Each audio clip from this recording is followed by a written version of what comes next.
बुरा वक्त शिक्षाप्रद कहानी। रश्मि अपने ऑफिस में काम कर रही होती है, लेकिन पहले की तरह अब उसका मन काम में बिल्कुल नहीं लग रहा है। वो ऑफिस में रहकर भी ऑफिस में नहीं है, न जाने किन ख्यालों में खोई है। लैपटॉप खोलकर कुछ टाइप किए जा रही है। अनिल, जो कि उसका सीनियर है, वह आवाज देकर उसका ध्यान अपनी तरफ खींचता है। अनिल थोड़े ऊंचे स्वर में रश्मि से कहता है, क्या कर रही हो रश्मि? तुम होश में तो हो?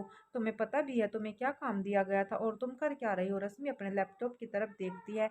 उसके लैपटॉप में पिछले हफ्ते दिया प्रोजेक्ट खुला था, जिससे वह अनजाने ही काम करने लगी थी। रश्मि निराश और उतरे हुए चेहरे के साथ अनिल से माफी मांगती है और अपने काम में लग जाती है।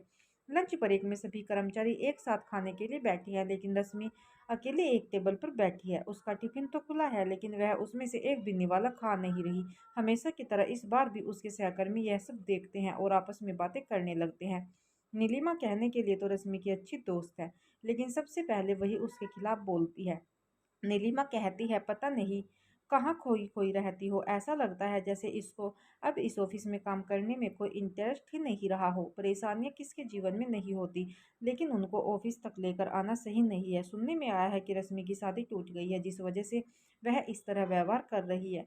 एक और सहकर्मचारी बोला, जरूर उसके मोटापे की वजह से ही उसकी शादी टूटी होगी। भला कौन ऐसी मोटी लड़की से शादी करना चाहेगा? सब रश्मि के बारे में अपनी अपनी राय बता रहे थे कि वहां पर मैनेजर मिस्टर वर्मा आ गए और उन्होंने सबको तुरंत मीटिंग के लिए कॉन्फ्रेंस रूम में आने के लिए कहा। शायद उन्होंने सब क्या गपशप कर रहे थे सुन लिया था, इसीलिए सबके कॉन्फ्रेंस रूम में आते ही उन पर चिल्लाए। काम की बातें छोड़कर तुम इन फालतू की बातों में जरूरत से ज्यादा ब्रेक ले लेते हो। रश्मि अपनी नजरें और मुंह नीचे रखते हुए मैनेजर की बातें सुन रही थी। रश्मि ने मैनेजर से देरी से आने के लिए माफी मांगी। मैनेजर ने रश्मि को अपनी जगह पर बैठने के लिए कहा और मीटिंग आगे बढ़ाई।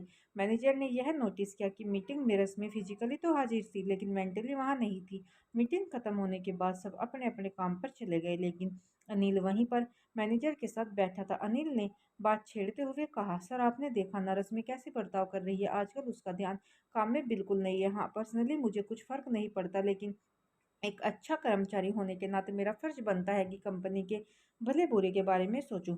आजकल रश्मि कोई भी काम ठीक से नहीं कर पा रही है, और तो और पुराने प्रोजेक्ट जिनको कोई और कर चुका है उन पर काम करती रहती है। इससे तो कंपनी को बहुत बड़ा नुकसान हो जाएगा। अगर मेरी माने तो आप सुभाष को रश्मि की जगह रिप्लेस कर दे तो ठीक रहेगा।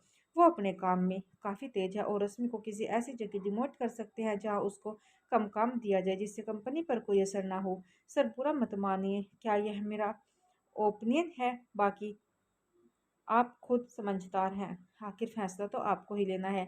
मैनेजर ने अनिल की बातें ध्यान से सुनी, हालांकि उसको जवाब में कुछ भी नहीं बोले, लेकिन गहरी सोच में डूब गए और अनिल वहां से उठकर चला गया। 2 दिन बाद रश्मि को ऑफिस बॉय बुलाने आया। मैडम, आपको मैनेजर साहब ने बुलाया है। रश्मि चिंता में पड़ गई। नीलिमा ने उससे पूछा, क्या फिर से तुमने कोई गलती कर दी? तुमने वह फाइल आज जो तुम्हें सबमिट करनी थी वह दी या नहीं? रश्मि बोली, हाँ दी तो है, लेकिन थोड़ी देर से दी है। इतना कहकर रश्मि मैनेजर के ऑफिस में चली जाती है। मैनेजर उसे बैठने के लिए कहता है, उसके बाकी सभी सहकर्मचारी को भी वहां पर बुलाता है। सबके आने के बाद मैनेजर रश्मि से पूछता है, आज की फाइल सबमिट कब की? रश्मि कहती है, सॉरी सर, थोड़ी सी देर हो गई। मैनेजर कहता है, 6 घंटे की देरी तुम्हें थोड़ी सी देरी लगती है तुम्हें? रश्मि के सभी सहकर्मचारी इस वार्तालाप को ऐसे देख रहे थे जैसे कोई फिल्म चल रही हो। रश्मि रो नहीं रही थी, लेकिन उसकी आंखों में आंसू साफ देखे जा सकते थे। रश्मि बोली, इस बार माफ कर दीजिए सर, अब आगे से मैं कभी आपको शिकायत का मौका नहीं दूंगी। मैनेजर बोला, उसकी नौबत नहीं आएगी, क्योंकि मैं ऐसा होने नहीं दूंगा, और इसीलिए क्योंकि अब तुम्हें तुम्हारे काम में हेल्प करने के लिए तुम्हें सपोर्ट दिया जाएगा। सभी सहकर्मचारियों के साथ रश्मि भी हैरान थी। कहाँ सब सोच रहे थे कि आज रश्मि को शायद काम से निकाल दिया जाएगा, और यहाँ तो उल्टा ही हो गया। काम से निकालना तो दूर, बल्कि यहाँ पर उसकी मदद की जा रही थी। मैनेजर ने अपनी बात आगे बढ़ाते हुए कहा, रश्मि मैं जानता हूँ आजकल तुम एक कठिन दौर से गुजर रही हो, पर इसमें कोई बुरी बात नहीं है। ऐसी परिस्थिति हम में से किसी की भी हो सकती है। कभी कभी कुछ ऐसा हो जाता है कि हम अपने आप को संभाल नहीं पाते, तब हमारे अपनों की यह जिम्मेदारी होती है कि उस कठिन समय में सहारा बने।